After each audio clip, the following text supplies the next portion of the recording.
여러분, 이 세계에 각국의 여러 나라가 많이 있습니다만은 하나님의 교회로 세워지고 하나님의 교회에서 하나님의 음성을 듣고 하나님이 세워놓으신 교회의 그 본질을 찾아서 하나님의 교회의 역할을 제대로 수행하는 그런 나라는 이 세상에 그렇게 많지 않습니다. 이 세계에 제일 처음에 미국을 중심으로 해서 각 나라의 복음이 많은 선교사들을 통해서 배출이 되어 가지고 복음이 전가가 되고 또 그 복음을 받아들인 나라들로부터 전 세계가 미국으로부터 물적, 인적 자원을 받아서 정말 미개 국가들이 개발도상국으로 발전되고 개발도상국에서 선진국으로 발전이 되는 그 엄청난 우리가 지원을 받아서 미국의 도움을 많이 받았던 일들이 우리의 역사 속에는 감출 수 없는 진실이죠. 근데 지금 어떻게 되었습니까? 그 미국이라는 나라가 그렇게 세계에 선교사를 많이 배출하고 하나님의 복음을 위해서 그들이 목숨을 걸고 전 세계가 복음화가 되기 위해서 그렇게 애를 썼던 지금의 미국이 완전히 모든 교회가 다 무너지고 있는 교회들조차도 이제는 천주교화되어 가고 있는 이런 실정에 놓여 있습니다. 다시 말하면 하나님의 교회다운 교회, 주님의 복음다운 복음을 가르치는 그런 교회가 미국 사회에서는 찾아볼 수 없을 만큼 굉장히 후퇴되어 가고 있다는 것이 놀라운 사실이죠. 근데 여러분, 미국뿐만 그렇지 않습니다. 영국을 비롯해서 유럽의 교회들도 벌써 이미 모든 교회가 무너졌다고 해도 과언이 아닙니다. 그러면 하나님이 보실 때에 이 세계의 여러 각국의 나라들 가운데 정말 교회다운 교회가 바로 세워지고 하나님의 복음이 정말 복음의 표준을 낮추어서 성도들에게 복음의 표준을 낮추어서 그 복음을 팔고 사는 이런 어떤 말도 안 되는 그런 어떤 행위들이 일어나지 않게 하기 위해서 정말 이 대한민국에 있는 교회와 목회자들이 그 어느 세계의 각국의 나라들보다 발버둥을 치고 있는 것은 너무나 큰 사실인데, 너무나 안타까운 것은 제가 바라볼 때는 이 한국에 있는 교회가 무너지고 한국에 있는 복음의 질이 떨어지면 이제는 하나님 입장에서 봤을 때는 더 이상 이 세계에서는 하나님의 교회에 대한 큰 기대가 더 이상 없을 거라고 생각합니다. 그래서 여러분, 이 한국이라고 하는 곳에 하나님이 참 마지막 때에 이 복음이라고 하는 것을 선물을 주셔가지고 그나마 이 한국에서 하나님의 복음을 가지고 열정을 가지고 이 마지막 시대에 하나님의 교회가 전부 다 성경으로 돌아가야 된다, 말씀으로 돌아가야 된다, 사도행전적인 그 신앙을 우리가 다시 찾아야 된다 라고 우리가 소리를 치고 굉장히 몸부림을 치는 가운데에 있지만, 그럼에도 불구하고 어떤 교회들은 아까도 제가 말씀을 드렸습니다만 복음의 표준을 낮추어 가지고 문턱을 낮추어 가지고 복음을 싸구려로 우리가 직업을 파는 그런 교회들도 굉장히 많이 있죠. 그래서 정말 우리가 이 마지막 때에 그리스도인이 그리스도인답게 끝까지 우리가 정말 복음의 수준을 가지고 그 질적인 수준을 가지고 예수님이 우리에게 주신 복음의 질적인 수준을 가지고 끝까지 수호하고 신앙생활을 한다라고 하는 것은 그렇게 쉽지 않습니다. 또 그런 복음을 가지고 신앙생활하는 그리스도인을 찾기도 어렵고 또 그런 교회를 찾는 것도 정말 쉽지 않습니다. 사랑하는 성도 여러분, 우리가 반드시 기억해야 됩니다. 이 높은 뜻 교회가 이 전 세계에서 가장 큰 교회는 되지 못하겠지만 하나님이 가장 인정하는 교회는 되어야 돼요. 적어도 믿으시면 아멘. 가장 대형적인 교회는 되지 못하더라도 하나님이 이 전 세계의 모든 교회를 통틀어서 볼 때에 하나님이 가장 인정하는 교회는 얼마든지 우리가 될 수 있습니다. 예. 대형 교회는 되지 못하더라도 주님이 볼 때 가장 주님이 인정하는 교회, 주님의 마음을 그대로 여기다가 옮겨 놓은 교회, 주님의 생각을 그대로 여기다가 통째로 옮겨 놓은 교회, 그런 교회는 우리가 얼마든지 만들 수 있어요. 그러기 위해서는 가장 첫 번째 어떤 일이 필요하냐면 주님이 우리에게 전하신 복음의 질을, 표준을 낮추면 안 돼요. 주님의 복음의 질의 수준이 그대로 우리 교회로 들어와서 그 복음의 표준을 그대로 우리가 믿고 따라가는 그런 신앙인들이 되어야 된다고 하는 것은 너무나 당연한 이야기죠. 아무리 지나쳐도 강조해도 지나치지 않는 그런 말씀이 될 거라고 생각합니다. 오늘 이 예배당에 나와서 말씀을 듣는 우리 성도 여러분, 그리고 이 온라인 예배를 드리는 모든 성도 여러분, 이 말씀을 듣는 모든 성도 여러분, 이 마지막 때에 정신 바짝 차리고 깨어있기를 간절히 축원합니다. 마지막 때에 주님의 마음을 읽고 주님의 생각을 읽고 주님의 뜻을 읽어서 올바른 신앙생활을 감당할 수 있기를 예수님의 이름으로 간절히 축원합니다. 여러분, 이 세상에서 가장 교회가 위기가 뭐냐 하면 무리가 많다는 겁니다. 무리. 제가 늘 이야기하고 강조하는 것이고 높아심이 하는 말씀을 늘 드립니다만은, 요즘도 우리가 신앙생활하는 그리스도인들을 이렇게 보면 그리스도인들이 많아요. 교회를 다녀본 사람도 많고 교회를 다녔다가 안 다니는 사람들도 많이 있지만 과거에 교회를 안 거쳐갔던 사람들이 없을 만큼 교회를 다니는 사람들 아니면 그리스도인이라고 말하는 사람들은 굉장히 많이 있습니다. 그런데 그분들을 가만히 보면 다 제자들이 되면 좋을 텐데 제자들의 위치에 있지 않고 그냥 예수님을 따르는, 그냥 예수님 앞에 가면 문제가 해결되기 위해서 주님 앞에 가는, 그야말로 어떻게 보면 예수님을 따르는 팬클럽 정도의 수준. 그러니까 예수님을 그냥 슈퍼스타로 올려놓고 그 예수님을 그냥 팬클럽 입장에서 그냥 우르르 쫓아가는 그런 팬클럽의 회원 정도로 종교인에 가까운 그런 어떤 신앙생활하는 성도들, 그리스도인들이 굉장히 많이 있다는 것은 오늘날 우리가 그리스도인이라고 하면서 교회 생활을 어떻게 하는지, 신앙생활을 어떻게 하는지 보면 전부 다 들통이 날 만큼, 밑전이 본전이 다 보이는, 정말 얼토당토 안 되는 그런 신앙생활을 하는 성도들이 얼마나 많은지 몰라요. 얼마나 많은지 몰라.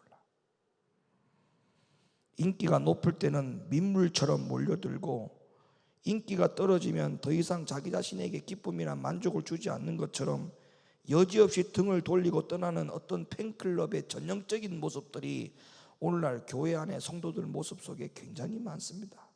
그래서 자기 마음에 안 들면 우르르 빠져서 또 다른 교회로 우르르 갔다가 또 거기에서 막 기분 좋게 막 기쁘고 즐겁게 얼마나 교회에서 열심히 하는지 모릅니다. 또 거기에 또 많은 무리들을 더 거기에 합쳐가지고 또 막 열심히 하자고 막 으쌰으쌰 하다가 또 거기에서 기분 나쁘고 등 돌릴 때는 또 우르르 데리고 교회를 빠져나오고.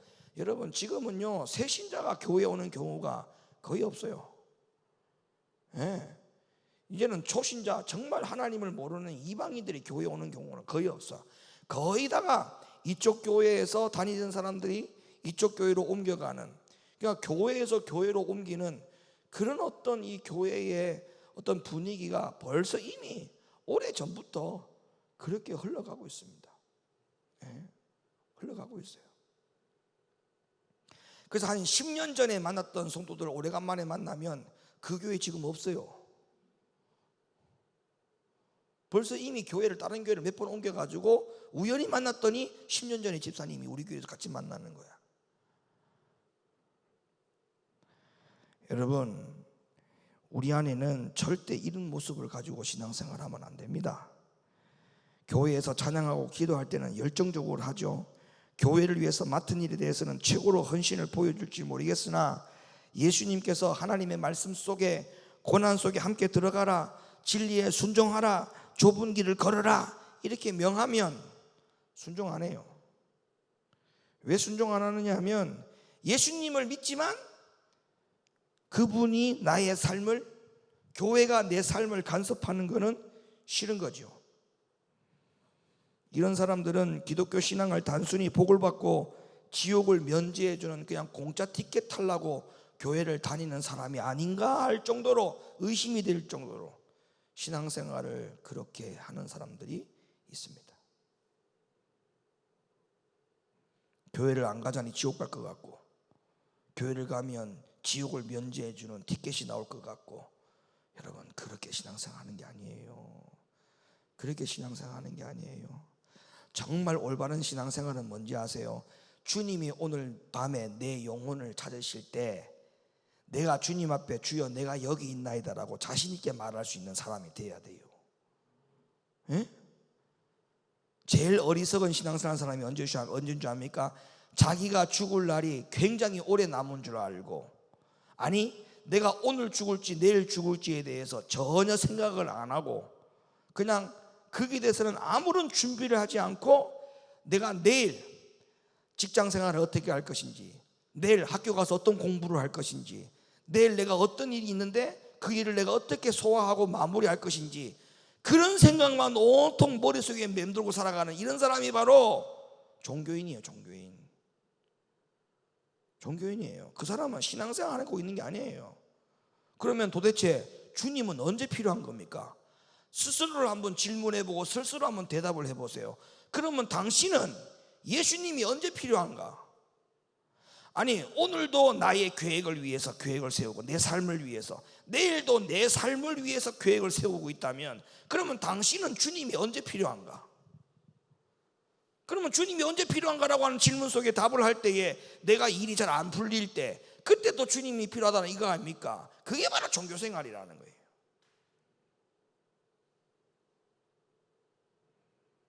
진짜 신앙인은요 그렇게 살아가지 않습니다. 신앙인은 항상 내가 주님 앞에 언제든지 주님 앞에 설 수 있다라고 하는 생각을 항상 염두에 두고 살아야 돼요. 항상 염두에 두고 주님이 오늘 밤 내 영혼을 부르시면 나는 주님 앞에 간다. 그리고 내일 눈을 딱 떴어. 그러면 주님이 나에게 오늘 하루를 기회를 준 거예요. 그러면 그 기회를 주신 것에 대해서 감사하고 또 최선을 다해서 살아가는 거예요. 그런 삶이 단추가 끼워져야 되지, 거기에 대한 내세에 대한 주님 맞을 준비하는 것에 대해서는 전혀 무감각하게 그냥 내 삶의 오늘 계획과 내일 계획을 위해서만 살아간다? 그건 종교인입니다.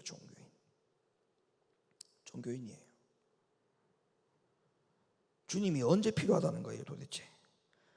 과거에도 예수님이 물을 포도주로 만드셨을 때, 잘 들어보세요. 죽은 자를 살리고 안전뱅이를 일으켰었을 때 그 소문을 들은 많은 사람들이 예수님을 쫓아갔어요. 예수님을. 갈릴리 바닷가에서 떡과 물고기를 나눠줄 때 수많은 사람들이 그 소식을 듣고 예수님 곁으로 모여들었어요. 예수님 앞에 열광했습니다. 요한복음 6장 26절 말씀 읽어주세요. 예수께서 대답하여 가라사대 내가 진실로 진실로 너희에게 이르노니 너희가 나를 찾는 것은 표적을 본 까닭이 아니요 떡을 먹고 배부른 까닭이로다. 왜 예수님께 이렇게 열광하여 모일까? 예수님은 그 마음을 다 알고 있었어요. 니들이 나에게 이렇게 오는 이유가, 나에게 오면 떡이 있고 나에게 오면 너희의 배고픔이 해결될 수 있으니까 나에게 모여든다는 것을 예수님이 알고 있었어요. 여러분 오늘날 성도들 가운데 이런 성도들 많아요.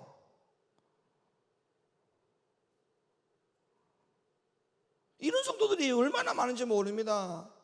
주님 앞에 갈 준비를 전혀 생각하지 아니하고 오늘 일과 내일 일에 대해서 내 삶에 대한 계획을 어떻게 이루어 갈 수 있을까, 어떻게 마무리할 수 있을까, 이런 생각으로 온통 살아가는 사람이 바로 여기 있는 사람들이에요.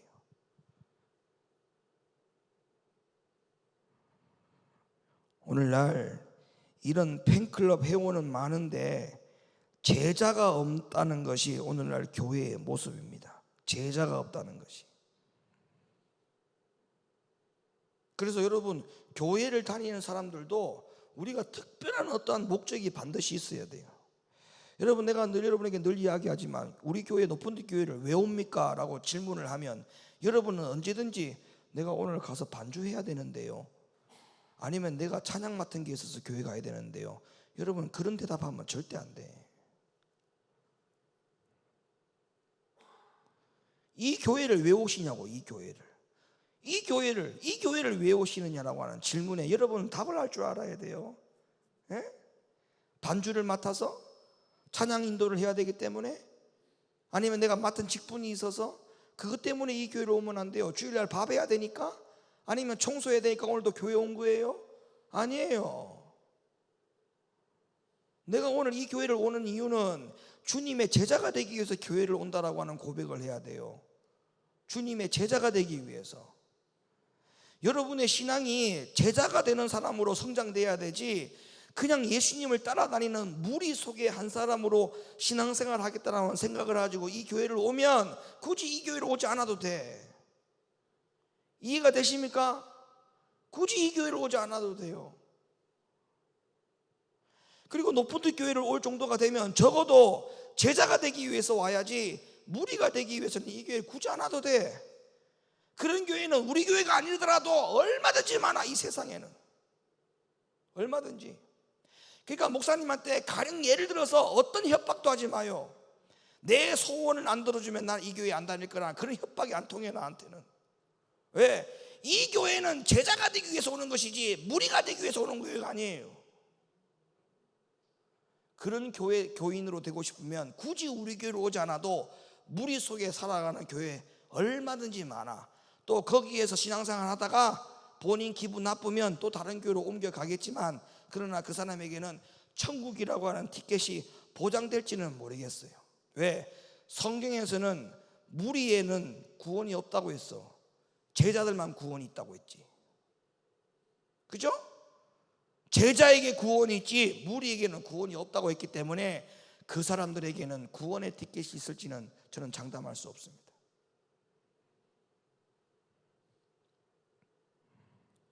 여러분, 우리는 철저하게 교회를 다닐 때 제자가 되기 위해서 교회를 다녀야 돼요. 그러면 제자가 되기 위해서 교회를 다니기 위해서는 가장 중요한 게 뭔지 아십니까? 하나님의 말씀을 듣고 순종하겠다라고 하는 각오를 가지고 교회를 다녀야 돼요. 여러분, 교회를 올 때에 잘 생각해 보세요. 반주하기 위해서 교회를 오는 목적이라면 그 사람에게는 말씀 순종은 뒷전으로 가 있어요. 왜? 내가 교회 오는 목적이 반주 때문에 오는 건데 말씀 순종이 어떻게 첫 번째가 될 수 있겠습니까? 예? 우리 교회는 그렇지 않지만, 여러분 옛날에 제가 부사역자 생활할 때요, 제가 대형 교회, 큰 교회에서 부사역자 생활을 많이 해봤잖아요. 그런 일들이 있더라고요. 교회에 반주자가 너무 많아, 큰 교회는. 근데 주일 1부부터 주일 5부까지 이렇게 반주자가 딱딱딱딱 정해져 있어요. 또 성가대 주 반주자가 정해져 있고 성가대 보조 반주자가 정해져 있어. 그러니까 너무 반주할 기회가 많은 거예요. 근데 어떤 집사님들 딸 중에는 그 반주자의 티오가 자리가 나지 않아 가지고 반주를 한번 해보고 싶은 게 소원인 거야. 자기 딸을 반주자로 한번 그 자리에 앉혀보는 게 소원인 분들이 계셔. 그러면 어떻게 하든지 간에 그 티오가 언제 생기는가 하고 불꽃 같은 눈동자로 쳐다봅니다. 그래가지고 그 빈자리가 어쩌다 한번 생기잖아요. 반주자가 아파가지고 만약에 뭐 그날 반주가 안 된다든지, 성가대가 뭐 반주자가 그날 무슨 일이 생겨가지고 교회를 빠졌다, 그러면 그 자리에 막 서로 집어넣으려고 막 쟁탈전이 벌어져. 거기에서 집사들끼리 마음이 상하고 의가 상하게가지고 말도 안 되는 일들이 벌어지고 그래요. 자기 딸을 거기다가 세우려고. 이게 뭐 하는 겁니까, 여러분? 이게 뭐 하는 겁니까? 그리고 큰 대형 교회 같은 경우는 반주할 때 다 페이를 받아요. 페이를 줘. 또 큰 교회 같은 경우는 워낙 반주하는 분들이 피아노 전공자들이 많으니까 그 사람들이 다른 데 가가지고도 폐해를 받으니까 차라리 다른 데 가서 폐해 받고 반주할 바에는 이 우리 교회에서 반주하고 폐해를 받으라 해서 그런 제도를 해가지고 폐해를 주고 해요. 물론 폐해를 주고 받는 게 잘못됐다는 게 아니고, 여러분 교회에 주님이 나를 위해서 희생하고 내가 주님의 자녀가 되고 하나님의 백성이 되었는데, 아니 주님의 핏값을 세우신 교회에서 반주하는데 폐해가 웬 말입니까? 에?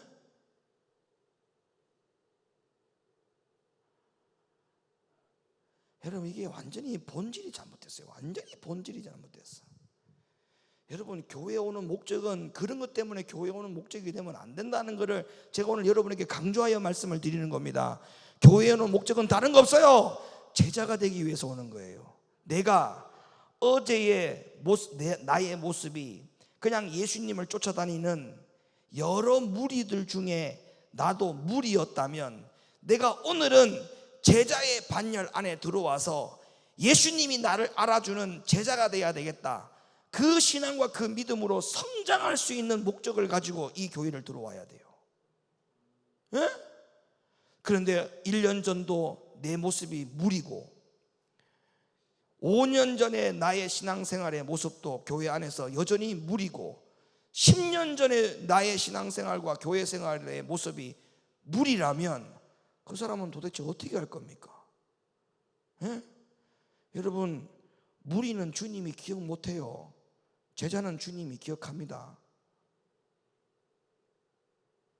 그러니까 예수님께서 묻잖아요. 제자들에게 야 너가 나가봐라. 저 사람들이 나를 누구라 아는지 가서 한번 물어봐라. 그러니까 묻고 와서 예수님이한테 대답해 주기를 제자들이 뭐라고 합니까? 어떤 이는 엘리야라 합디다. 어떤 이는 예수님에 대해서 뭐라고 합디다. 그러니까 그런 이야기들이 예수님의 마음에 드는 이야기가 하나도 없었어. 그래요 안 그래요? 그런 보고를 받았을 때 그런 보고들 가운데에 예수님께서 야 그 사람 누구냐 찾아와라, 그런 말이 성경에 있어요 없어요? 야 그 고백한 사람 누구냐, 그 사람 나를 진짜 아는 사람이다, 야 그 사람 빨리 데리고 와라, 그런 성경 구절이 한 구절도 없어. 모든 이야기를 다 들어봤지만 예수님의 마음에 흡족하지 않았던 거예요. 여러분 무리의 고백은 바로 그 고백이에요. 무리의 고백은 여러분들이 무리들 속에 신앙생활을 하면 여러분들이 찬양하고 여러분들이 예배드리고 여러분이 기도하는 그 소리가 주님의 소리 귀에 하나도 안 들린다는 거예요. 명심하셔야 돼요. 무리들이 고백하는 소리는 주님의 귀에 하나도 안 들려왔다니까. 더러는 엘리야, 더러는 누구를 압니다. 그런 고백들이 예수님의 귀에 하나도 안 들어왔어요. 오늘 이 온라인 예배를 드리는 성도들 가운데도 마찬가지예요.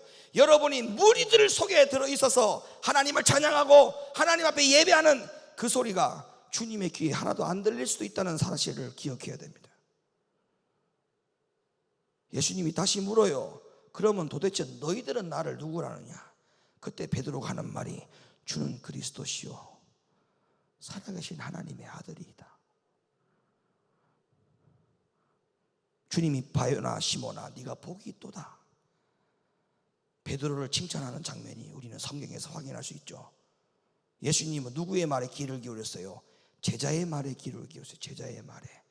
오늘 여러분이 드리는 예배 가운데에 여러분의 개인의 모습이 주님과 1:1 관계 속에서 제자의 모습으로 예배를 드린다면 여러분의 기도는 주님이 들으시고 여러분의 찬양 소리를 주님이 들으시고 여러분이 주님 앞에 주여라고 하는 그 외침의 소리를 주님은 듣고 베드로에게 칭찬하셨던 것처럼 바요나 시모나 네가 참 복이 있다.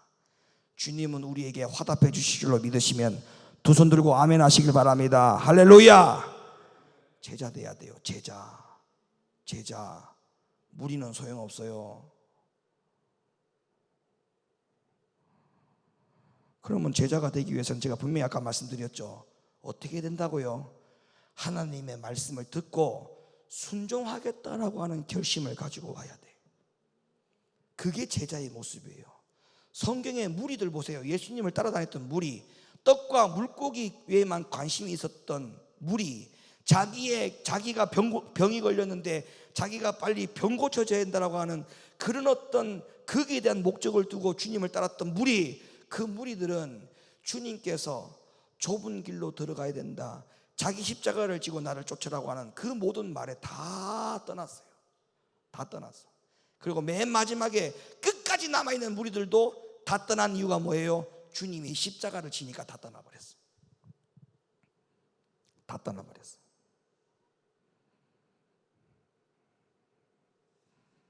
다 떠났어요. 그러니까 무리의 신앙을 가지고는 우리가 요한계시록의 말씀을 통해서 우리가 알 수 있듯이 뭐예요? 우리의 목적이 있잖아요. 요한계시록을 통해서 우리에게 주시는 목적, 끝까지 참고 인내해야 한다는 게 아닙니까? 주님 앞에 설 자가 누구라 했어요? 끝까지 인내하고 참는 자가, 인내하고 이 말씀을 읽고 듣고 지키는 자가 복이 있다. 이게 요한계시록의 마지막 말씀이에요. 그럼 여러분, 무리들은 성경에 보세요. 주님의 말씀을 끝까지 순종하지 않았어요. 아니, 그 말씀에 귀를 기울이지 않았어. 오로지 떡과 물고기에만 관심이 있었고 자기의 병고침만 관심이 있었지 주님의 말씀의 순종에 대해서는 관심조차 없었어요. 근데 제자들은 주님의 말씀에 관심을 가졌어요. 주님의 말씀에 관심을 가졌어요.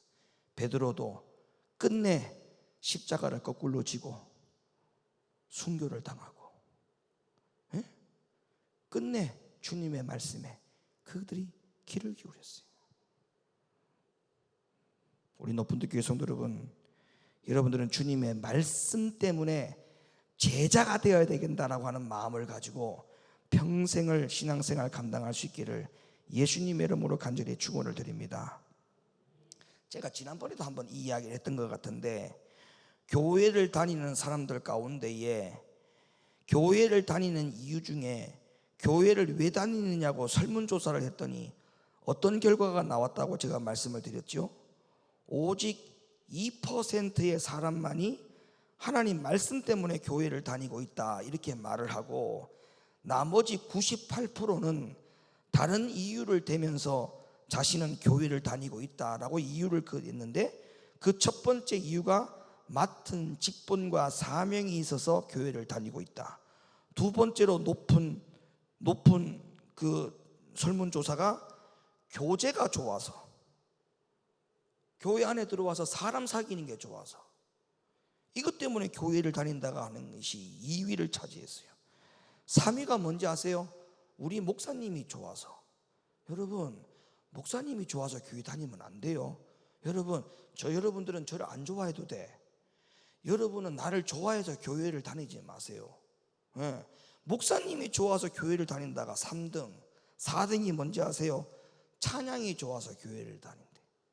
그러니까 98%의 교인들은 하나님의 말씀하고는 전혀 관계가 없는 이유를 가지고 교회를 다닌다라고 설문조사에 응답을 했다라고 하는 그 이야기, 여러분 들어보셨죠? 2%의 사람만이 하나님의 말씀 때문에 교회를 다닌다라고 하는 말을 했다는 겁니다. 그럼 저는 문득 그런 생각을 했어요. 성경에도 보니까 예수님을 따르는 무리는 굉장히 많았어요. 그럼 이 98%가 뭐냐? 무리야, 무리. 근데 예수님을 따르는 제자는 굉장히 극소수에 불과했잖아요. 그러면 예수님의 말씀 때문에, 말씀을 듣고 순종하기 위해서 내가 하나님의 교회를 갑니다라고 말하는 이 2%야말로 제가 볼 때는 예수님의 제자 되기 위해서 마음 먹는 사람들이 아닌가, 저는 그런 생각을 해요. 어때요? 여러분은 98%의 이유 때문에 교회를 다닌다면 그 사람은 무리 안에 있는 사람이에요. 미안한 이야기지만. 근데 하나님의 말씀 듣고 오늘도 내가 순종하기 위해서 교회를 온다라고 하는 마음을 먹고 있다면 그 사람은 제자 된 사람이에요. 오늘도 제가 머리 깎으려고 미용실에 앉아 있으니까 1년 만에 만난 여자 성도님이 미용실로 들어와서 나 깜짝 놀랐네. 1년 만에. 우리 교회를 성안동에 있을 때 교회를 잠깐 나왔어요. 잠깐 나오다가 방학을 했어. 방학. 그 방학 들어갔는데 그냥 방학으로 끝나지 않고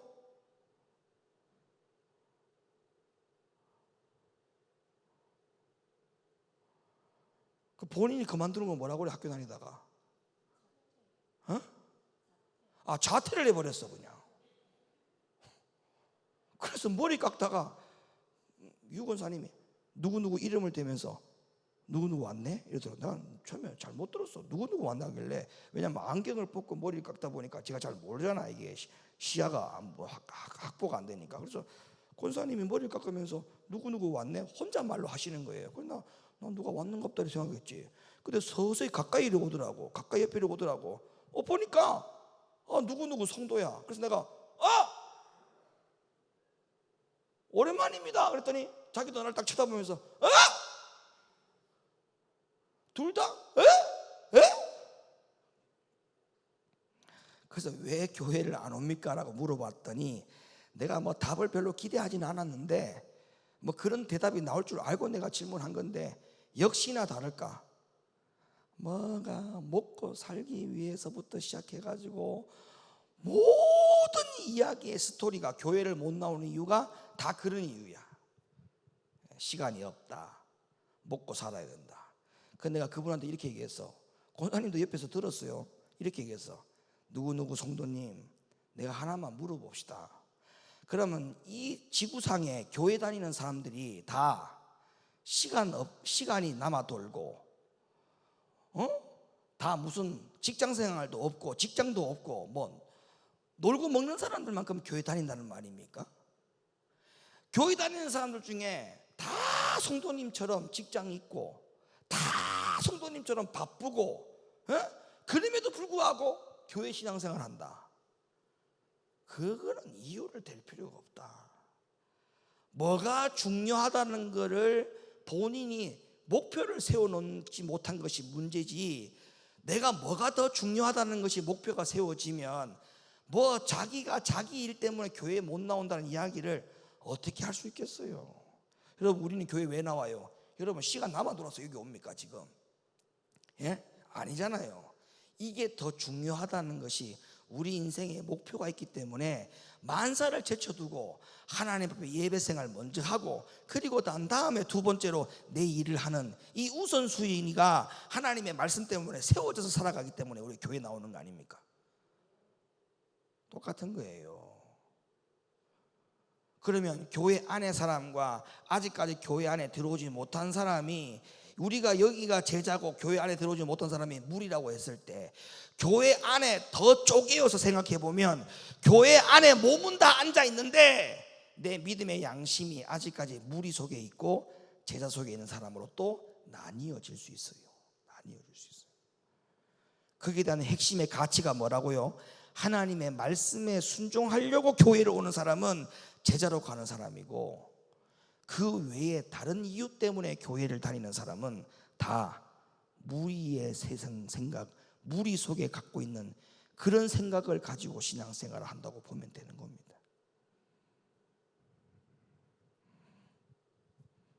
찬양이 좋아서, 병 고치기 위해서, 집안이 기독교라서, 엄마가 교회 다니니까 나도 어쩔 수 없이 교회를 따라다니는, 이런 이유로 교회를 다닌다라고 말을 하면 안 돼. 결국은 하나님의 말씀에 대해서 더 밝은 빛을 사모하고 더 밝은 진리를 알기 원하는 그리스도인들은 전체 기독교인 중에 2%밖에 안 된다는 것은 특히나 이 마지막 때에 우리가 귀담아 들어야 될 말씀이라고 저는 생각합니다. 저는 이 대목에서 이런 생각을 해봤어요. 과연 교회 안에 2%의 사람들은 누구일까? 2%의 사람들은 어떤 신앙을 갖고 있을까 하는 생각을 해보면서 우리 노푸트 교회 성도들이 오늘날 이 2%의 진실된 그리스도인들이, 진실된 주님의 제자들이 되었으면 좋겠다는 생각을 해봅니다.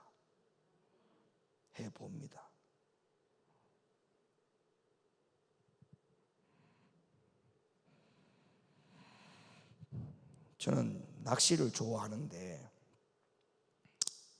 이렇게 낚시를 해보면요, 고기들이 좋아하는 미끼가 다 달라요. 모든 바닷속에 있는 물고기가 다 지렁이만 먹고 좋아하는 줄 아는데 아니에요. 각 물고기마다 좋아하는 미끼가 다 다릅니다. 제가 이 이야기를 왜 드리느냐 하면, 우리가 하나님 앞에 하나님의 자녀들도 마찬가지예요. 내가 어떤 사람이냐, 어떤 종류의 사람이냐 라고 하는 것은 무엇으로 구분할 수 있느냐 하면 내가 어떤 말씀에 귀를 기울이고 어떤 말씀에 관심이 있느냐, 그것이 내가 어떤 그리스도인이냐라고 하는 것을 구별해 주는 하나의 중요한 도구가 될 수 있습니다.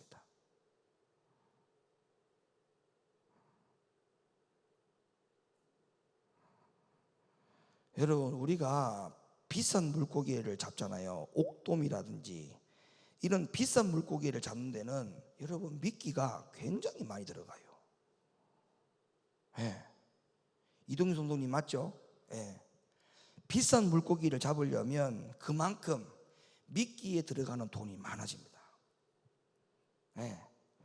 근데 막 그냥 미끼 없이 낚싯바늘만 넣어도 물리는 그런 물고기들이 있어. 그런 물고기는 건져도 그냥 이거는 물고기, 이거는 뭐 낚아도 물고기라고 하는 것에 대해서 그렇게 취급도 들어가지도 않아. 여러분, 오늘날 그리스도인들 마찬가지예요. 잘 들으셔야 돼요.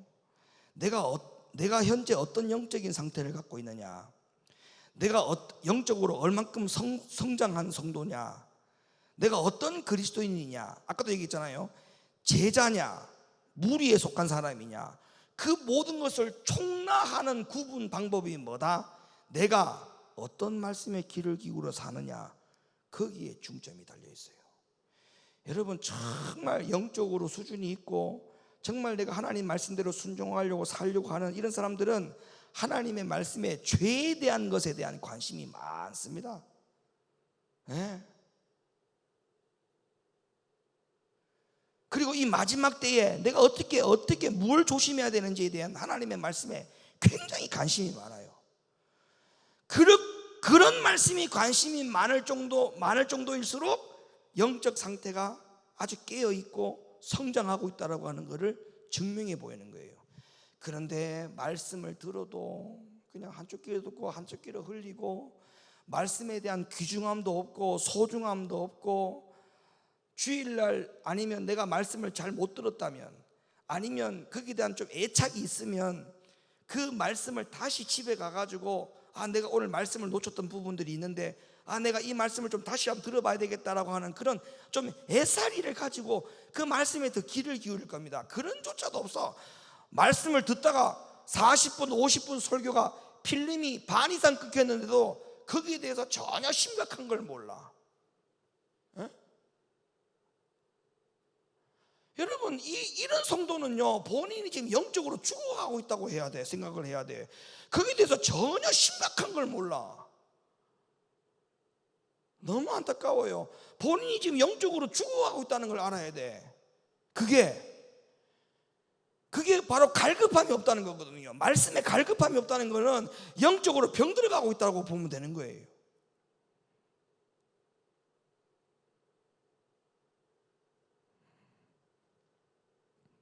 하나님의 말씀 앞에서 이리저리 핑계를 대고 어떻든 간에 빠져나갈 구멍 찾고 기회를 보고, 이런 사람은 제자의 사람이 아니에요. 제자의 사람, 무리의 사람이지. 신앙생활에 있어서 항상 하나님의 뜻과 진리가 무엇인지 살피는 사람, 하나님의 말씀을 통해서 들려오는 성령의 세미한 음성을 듣고자 애쓰는 사람, 이런 사람들은 제자 되려고 하는 사람이에요. 제자 되려고 하는 사람.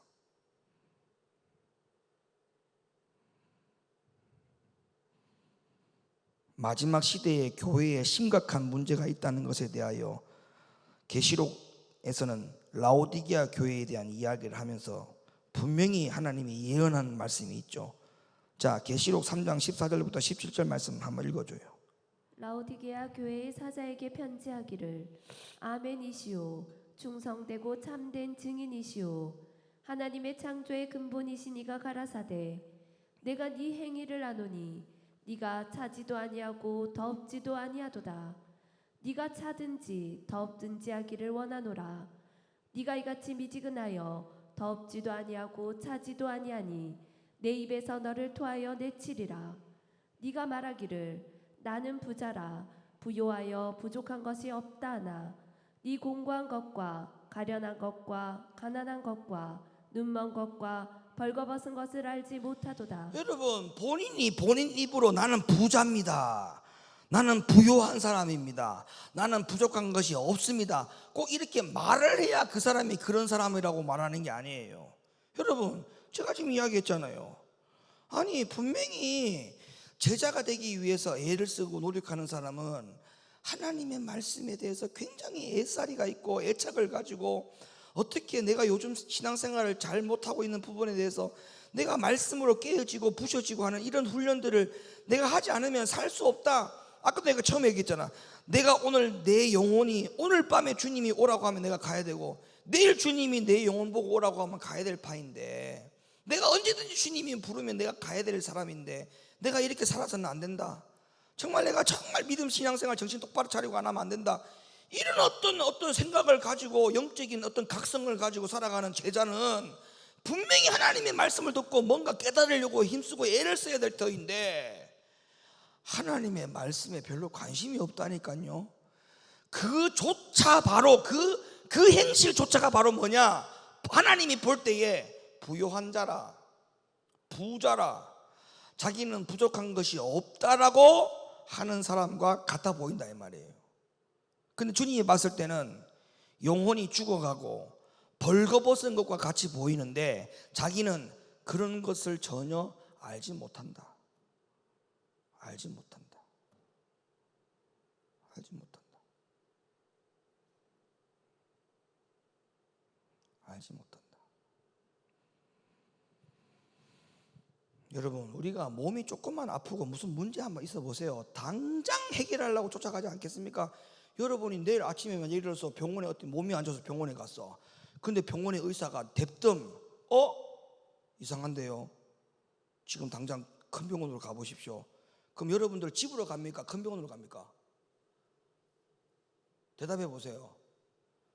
자, 의사가 나는 감기가 있어서 몸이 안 좋아 갔는데 의사가 여러 군데를 진찰해 보더니 이상한데요, 지금 당장 큰 병원 가보세요. 가서 빨리 가서 검사해 보세요. 그럼 큰 병원 갔더니 진짜 이상한데요, 검사 빨리 더 해봅시다. 대형 교회에서, 대형 병원에서 검사 빨리 한번 더 해봅시다. 그럼 여러분은 집으로 갑니까? 병원으로 갑니까? 아니, 그래, 봐봐. 아니, 육신적으로 뭐 큰 문제가 있다고 의사가 진단해주면 바로 순종해가지고 가면서, 영적으로 죽는다라고 말을 하는데도 끄떡도 안 하는 사람들이 있어. 끄떡도 안 하는 사람. 요지부동이야. 영적으로 죽어간다 라는 경고를 해도 눈 깜짝 안 해요. 성도들 중에 우리 교회뿐만 아니고 모든 대한민국의 교회가 다 마찬가지예요 지금. 이게 어떻게 이런 일이 벌어질 수가 있습니까? 내 육신의 몸은 이 땅에 어차피 영원히 사는 몸도 아니고 70이고 80이고 강건하면 아무리 오래 살아도 100살인데 100살 인생 가지고 몸이 요만큼 이상했다 해서 담당 전문 의사가 지금 당장 큰 병원 가서 검사해 보십시오 하면 그 즉각 순종하고 집으로 안 가고 바로 곧장 병원 가가지고 검사 온 머리부터 발끝까지 검사 다 해가지고 병 고치려고 애를 쓰는데, 영적으로 사느냐 죽느냐 문제는 이 땅에서 100년 사는 거하고는 비교도 안 됩니다. 영원히 사는 세계 아닙니까? 거기를 가는지 못 가는지 이 중요한 중차대한 일 가운데에 죽는다라고 경고를 하는데도 불구하고 제자가 안 되면 안 된다, 무리 속에 있으면 안 된다, 그렇게 목놓아 담임 목사가 소리를 지르고 외쳐도 눈 깜짝 안 해.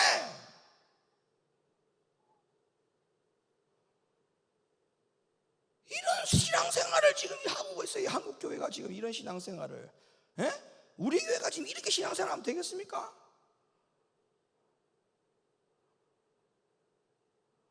아니, 여러분, 이 말씀을 듣고 한번 생각 좀 해봐요.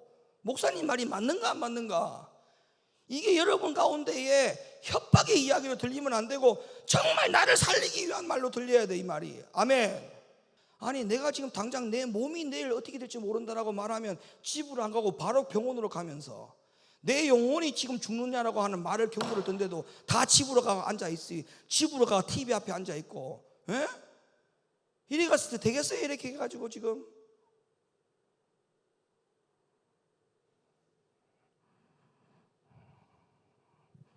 뭐가 중요한지를 알면서도 그렇게 하면 안 된다 이 말이에요. 지금 라오디게아 교회 형편처럼 빠져있는 삶을 살아가는 성도들이 얼마나 많은지 압니까? 하나님의 눈으로 봤을 때는 분명히 여러분, 하나님의 눈이 어떤 눈이에요? 졸지도 않고 주무시지도 않는 눈이라고 했습니다. 불꽃 같은 눈동자로 했습니다. 그런 눈으로 우리를 들여다보는데 주님의 판단이 실수할 리가 있습니까? 예? 오판할 리가 있습니까? 주님이 보는 판단은 정확해요. 영적으로 분명히 헐벗고 굶주리고 벌거벗었는데 그 라오디게아 교인들이 하는 말이 나는 부자라 부유하여 부족한 것이 없다 이렇게 말한다 이 말이에요. 어? 그럼 주님의 판단이 잘못된 겁니까? 예수님은 대부분의 교인들이 좁은 길을 걷지 않을 거라고 분명히 주님은 이미 성경에서 예언을 했습니다. 마태복음 7장 13절부터 14절 말씀. 좁은 문으로 들어가라. 멸망으로 인도하는 문은 크고 그 길이 넓어 그리로 들어가는 자가 많고 생명으로 인도하는 문은 좁고 길이 협착하여 찾는 이가 적음이니라. 주님이 이미 얘기했어요. 이 마지막 때에는 좁은 길로 가는 자가 적을 거다. 에? 넓은 길로 들어가는 자가 많고 좁은 길로 들어가는 자가 적을 거다. 그렇다면 예수님이 왜 대부분의 사람들이 넓은 길을 걸을 거라고 말씀하셨을까? 사도 바울은 말세의 사람들이 좁은 길을 떠나는 이유에 대해서 이렇게 설명했어요. 디모데후서 3장 1절로부터 4절 말씀. 네가 이것을 알라. 말세에 고통하는 때가 이르리니 사람들은 자기를 사랑하며 돈을 사랑하며 자긍하며 교만하며 회방하며 부모를 거역하며 감사치 아니하며 거룩하지 아니하며 무정하며 원통함을 풀지 아니하며 참소하며 절제하지 못하며 사나우며 선한 것을 좋아하니하며 배반하여 팔며 조급하며 자고하며 쾌락을 사랑하기를 하나님 사랑하는 것보다 더하며. 자, 이 이유 때문에 마지막 시대에는 많은 사람들이 넓은 길로 가지 좁은 길로 가지 않을 거라고 하는 것에 대해서 이미 성경에서는 예언을 했잖아요. 근데 이 사도 바울의 예언처럼 진짜 지금 이런 일이 벌어지고 있지 않습니까? 어떤 분이 그러더라고요. 목사님이 우리가 왜 여러분 기도해야 되는 줄 아십니까? 그리고 이렇게 얘기하는 거예요. 덧붙여서 하는 말이 우리가 기도할 때 왜 눈을 감고 왜 두 손을 모으고 왜 무릎을 꿇고 기도하는 줄 아십니까? 그래서 난 가만히 계속 들어봤어. 무슨 말씀 하시는가 들어봤더니 너무 일리 있는 말씀을 하는 거야.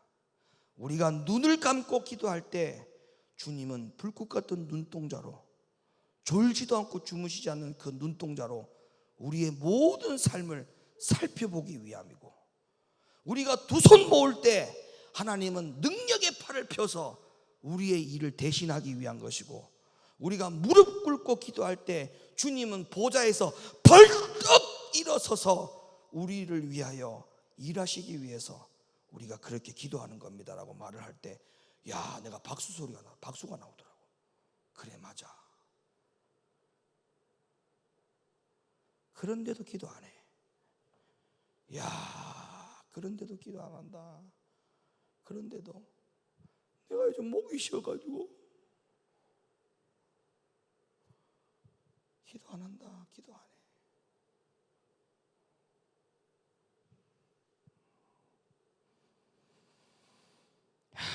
여러분, 우리가 하나님 앞에 아무것도 아님을 분명히 명심하시길 바랍니다. 내가 아무리 오늘 계획 세우고 내일 계획 세우고 한 달, 1년, 10년 후에 계획이 그냥 막 세워져 있다 하더라도 여러분, 분명히 하나님 말씀에 기록되어 있죠. 네가 아무리 많은 계획을 사람이 세웠다 할지라도 그 계획된 길을 인도하시는 분은 하나님이시다. 이 말씀 명심하세요. 네? 계획은 내가 세우지만 그 계획된 일을 되도록 하시는 이가 하나님이에요. 예? 부산 침례병원이 지금은 없어졌습니다만, 부산 침례병원 딱 들어가면 로비에 큰 대형 현수막이 벽에 걸려 있어. 뭐라고 적혀 있는 줄 아세요? 어? 하나님은 치료자, 우리는 봉사자. 의사가 치료한다는 게 아니야. 우리는 그저 봉사할 뿐이다. 하나님의 손에 붙들려서 치료할 수 있도록 쓰임받는 봉사자, 도구일 뿐이고, 진짜 이 모든 질병을 치료하시는 분은 하나님이다라고 하는 걸 고백하는 거예요.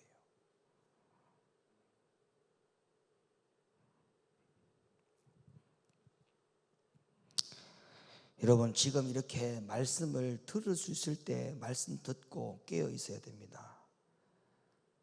이 말씀 들을 수 있는 시대에도 말씀을 듣지 못하는 시대가 있다고 했어요. 그게 무슨 말인지 아세요? 분명히 말씀은 있는데 말씀이 있는 시대에서 말씀이 없는 성도들이 있다고 했어. 아모스 8장 11절부터 12절 말씀. 주 여호와께서 가라사대 보라 날이 이를지라 내가 기근을 땅에 보내리니 양식이 없어 주림이 아니며 물이 없어 가람이 아니요 여호와의 말씀을 듣지 못한 기갈이라. 사람이 이 바다에서 저 바다까지 북에서 동까지 비틀거리며 여호와의 말씀을 구하려고 달려 왕래하되 얻지 못하리니. 여러분, 이게 뭔 말이에요? 분명히 여기 지금 말하는 것은 말씀이 듣지 못한 기갈이라 해서 진짜 하나님의 말씀을 들을 수 없는 시대에 기갈이 와서 그렇게 하는 게 아니에요. 이거는 뭐냐 하면 말씀이 있는데도 불구하고 말씀을 듣는데도 불구하고 그 말씀을 읽고 들은 것에 대하여 순종하지 못하니까 야, 마치 말씀이 없는 시대 같다 이 말입니다. 지금 이게 이해가 되십니까? 그러니까 오늘날에도 보세요. 매주 하나님 말씀이 나오고 있죠. TV를 틀어도 말씀이 나오죠. 라디오를 틀어도 말씀이 나오죠. 여러분, 지금은 말씀의 기갈 시대가 아닙니다. 말씀 홍수 시대입니다. 말씀 홍수 시대. 그럼에도 불구하고 왜 하나님을 믿는 자녀들이 영적으로 죽어갈까요? 이거 참 이상하지 않아요? 말씀이 홍수 시대면 교회 성도들의 영혼이 막 살이 찌고 더 풍성해지고 영혼이 더 건강해져야 되지 않습니까? 그런데 오히려 역행하고 있습니다. 말씀은 막 홍수인데 영혼은 막 죽어가고 있어. 이게 왜 그러냐? 들은 말씀대로 순종 안 한다는 결론이에요. 그러니까 말씀은 굉장히 많은데 말씀대로 살려고 하지 않으니까 꼭 말씀이 없는, 말씀이 기갈된 상태, 말씀이 고갈된 상태와 같아 보이는 것이죠.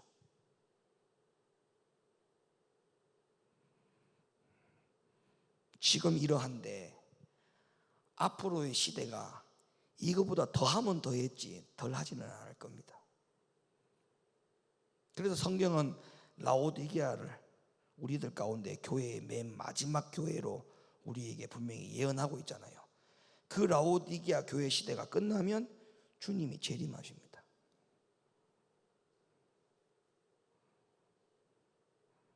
여러분, 성경을 우습게 보지 마세요. 성경을 우습게 보지 마세요. 하나님의 말씀이 얼마나 대단한지 아십니까? 빈틈이 없습니다. 하나님의 말씀이 빈틈이 없어요.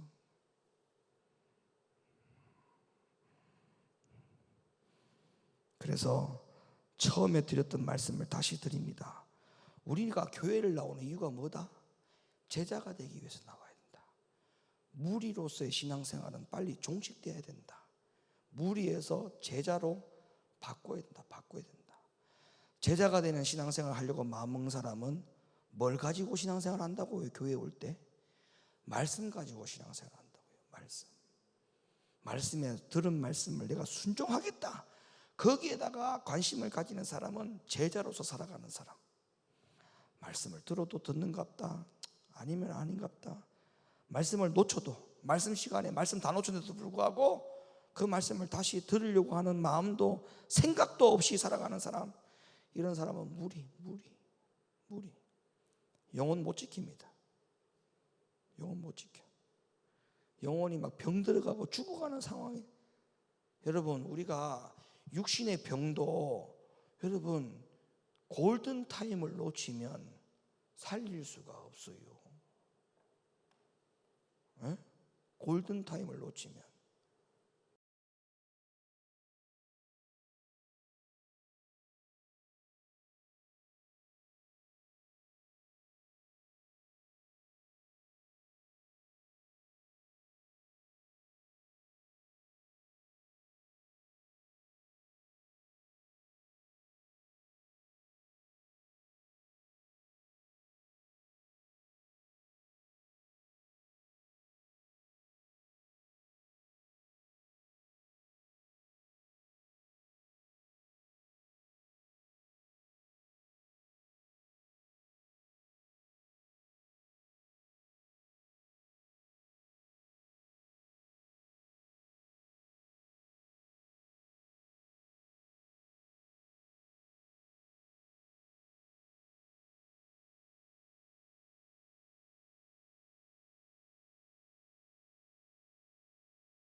성경은 이미 우리에게 골든타임이 다가와서 경고했습니다. 마지막 때는 이럴 것이니까 조심해라. 조심해라. 그리고 이 마지막 때는 배교할 것이며 사람의 미혹을 받을 것이며 조심하라. 조심하라. 골든타임이 오기 전에 계속적으로 주님 우리에게 경고했습니다. 또 교회 안에서도 마찬가지예요. 담임 목사님이 경고합니다. 기도해라. 예배 드려라. 신앙에 불을 붙여라. 영혼을 살려라. 이 골든타임을 놓치면 그때는 안 돼요. 아무것도 해줄 수 없어요. 아무것도 해줄 수 없어요. 하나님도 손을 못 대. 하나님도. 우리 사랑하는 높은도 교회 성도 여러분, 제자 되기 위해서 하나님의 말씀에 목표를 두고 철저한 신앙생활을 하시기를 예수님의 이름으로 축원합니다.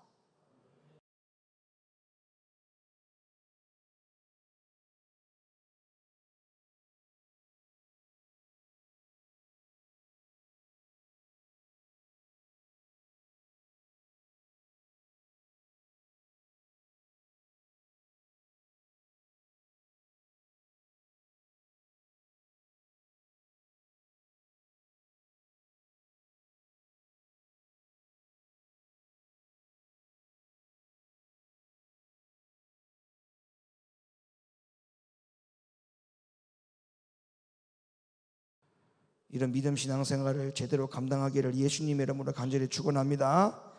기도합니다. 거룩하신 아버지 하나님, 무리가 되지 말게 하시고 제발 우리가 제자가 되게 하여 주옵소서.